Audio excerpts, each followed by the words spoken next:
வலது காலோட எலும்பு முறிஞ்சு எந்திரிக்க முடியாம இருந்த ஆயனர் கிட்ட வந்து புலிகேசி சக்கரவர்த்தி உட்கார்ந்தாரு. மகா சிற்பியே, மன்னிச்சுக்கங்க, உங்களோட அற்புதமான சிலைகளை காப்பாத்துறதுக்கு தான் இவ்வளோ சீக்கிரமா வந்தேன். உங்களுக்கு சுயநினைவு வர வரைக்கும் கூட வெயிட் பண்ணாம உங்களை குதிரை மேல வச்சு கட்டி கூட்டிட்டு வந்தேன். அப்படி வந்தும் உங்களோட சிலைகள்ல கொஞ்சத்தை காப்பாத்த முடியல, அதுக்கு மன்னிச்சுக்கங்க. கொஞ்சமாச்சும் காப்பாத்த முடிஞ்சுச்சேன்னு சந்தோஷப்படுங்கன்னு புலிகேசி சொன்னாரு.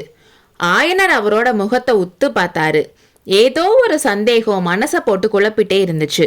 இதென்ன அதிசயம், வாதாபி சக்கரவர்த்தியா இவ்ளோ நல்லா தமிழ் பேசுறாரு? கொடுமைக்கும் குரூரத்துக்கும் பேர் போன புலிகேசி மன்னரா நம்ம கிட்ட இப்படி உட்கார்ந்து பேசுறாரு? இப்படிப்பட்ட நல்ல சுபாவம் இருக்க மன்னரா சிற்பிகளோட கையையும் காலையும் வெட்டி போட சொல்லியிருப்பாரு? அந்த தளபதி அப்போ சொன்னது உண்மைதானா, இல்ல இப்போ சக்கரவர்த்தி பேசுறது உண்மையா? இப்படி அவர் யோசிச்சுட்டு இருக்கப்பவே அவருக்கு திடீர்னு சிவகாமியோட ஞாபகம் வந்துச்சு. ஐயோ, சிவகாமிக்கு என்னாச்சு பிரபு? என் மகளை உங்க வீரர்கள் புடிச்சிட்டு போனாங்க, அவளை காப்பாத்துங்க. சிவகாமிய மறந்துட்டு இந்த பாவி சிலைகளை பத்தி பேசிட்டு இருக்கேன்னு ஆயனர் கதறினாரு. அப்போ புலிகேசி, ஆயனரே, கடவுள் அருளால உங்க மகளுக்கு எதுவும் ஆகாது, அவ பத்திரமா வாதாபி போய் சேருவான்னு சொன்னாரு. என்ன சொன்னீங்க? சிவகாமி வாதாபிக்கு போறாளா? அப்படின்னா இந்த பாவி இங்க எதுக்கு இருக்கேன், என்னையும் கூட்டிட்டு போங்கன்னு ஆயனர் சொன்னாரு. அப்படித்தான் முதல்ல நினைச்சேன், ஆனா உங்களோட காலை ஒடிச்சுக்கிட்டீங்களே, இந்த நிலைமையில நீங்க கொஞ்சம் அசைஞ்சாலும் உங்க உயிருக்கு ஆபத்து தான்னு சொன்னாரு. பிரபு, என் உயிரை பத்தி உங்களுக்கு கவலை இருந்தா அப்போ என் மகளை இங்க அனுப்பி வைங்கன்னு ஆயனர் சொன்னாரு. அது முடியாத காரியம்னு புலிகேசி சொன்னாரு. இதென்ன, நீங்களும் ஒரு சக்கரவர்த்தியா? சிற்பிகளோட கை கால்களை வெட்டவும் சிலைகளை உடைக்கவும் கன்னி பெண்களை சிறைப்பிடிக்கவும் கட்டளை போடத்தான் உங்களால முடியுமான்னு ஆயனர் ஆவேசமா கத்துனாரு. அப்போ புலிகேசி, ஆயனரே, உங்ககிட்ட முக்கியமான விஷயம் ஒன்னு சொல்லணும், அதனால உங்க சகோதரிய தயவு செஞ்சு உள்ள போக சொல்லுங்கன்னு சொன்னாரு.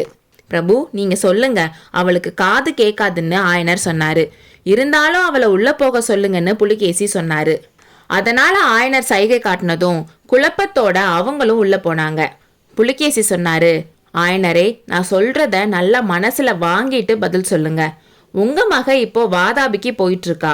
ஒருவேளை நான் வேகமா போனா அவளை கண்டுபிடிச்சு இங்க அனுப்பி வச்சாலும் வைக்கலாம். ஆனா இன்னொரு விஷயத்தையும் யோசிங்க.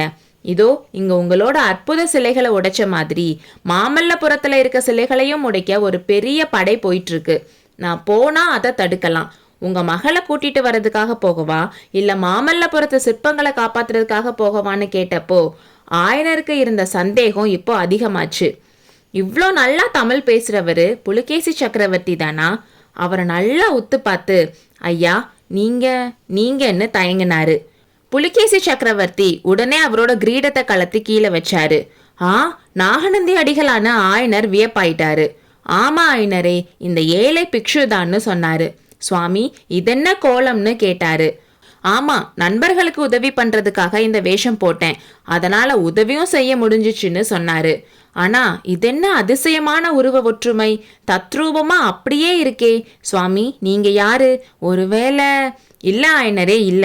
வாதாபி சக்கரவர்த்தியும் நாகநந்தி பிக்ஷுவும் ஒருத்தர் இல்ல. ஏதோ ஒரு அற்புதமான சிருஷ்டி மர்மத்தால எங்க 2 பேருக்கும் கடவுள் அப்படிப்பட்ட உருவ ஒற்றுமையை கொடுத்திருக்காரு. அதை பயன்படுத்தி பரத கண்டத்திலேயே சிறந்த மகா சிற்பியோட உயிரை காப்பாத்தினேன்னு சொன்னாரு. சுவாமி, என் உயிரை காப்பாத்தி என்ன பண்ண?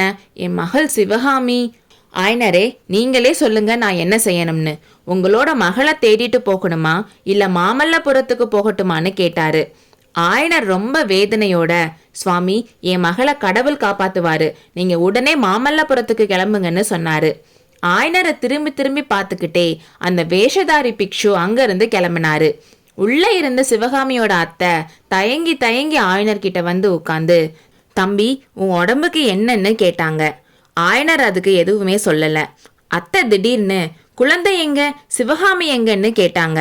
அந்த வீடே அதிர்ற மாதிரி சத்தமா, அக்கா, சிவகாமி எங்க, என் மகள் சிவகாமி எங்கன்னு கேட்டுட்டு குப்புறப்படுத்துக்கிட்டு அழுதாரு.